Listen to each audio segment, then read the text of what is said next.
जय जोहार। छत्तीसगढ़ी प्रमुख प्रादेशिक समाचार के संग मैं वसुधा सेन। छत्तीसगढ़ में विधानसभा चुनाव के पहलिया चरण के तहत आज नाम वापसी के अंतिम दिन 30 जन प्रत्याशी मन अपन नाम वापस ले हैं। एकरे संग अब 223 प्रत्याशी चुनाव मैदान में हैं।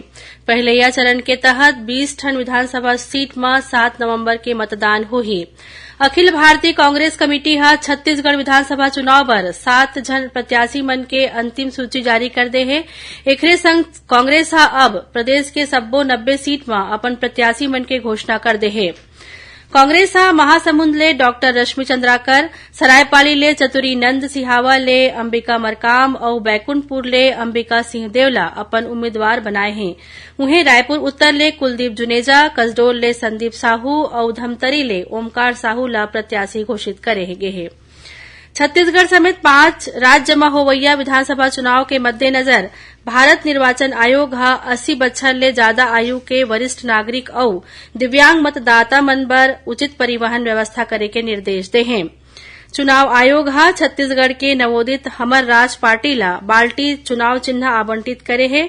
उन्हें जय छत्तीसगढ़ पार्टी ला छड़ी चुनाव चिन्ह मिले है।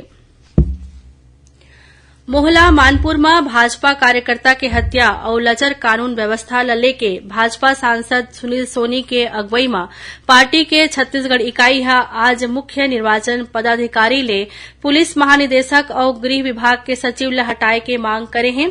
संगे संग मोहला मानपुर अंबागढ़ चौकी और धमतरी जिला के पुलिस अधीक्षक ल घलो हटाए के मांग करे हैं। शारदीय नवरात्र के आखिरी दिन आज प्रदेश में महानवमी मनाए जाते हैं। राजधानी रायपुर में जगह जगह कन्या भोज और भंडारा के आयोजन करे जाते हैं। उन्हें विजयादशमी के पर्व काली मनाए जाही।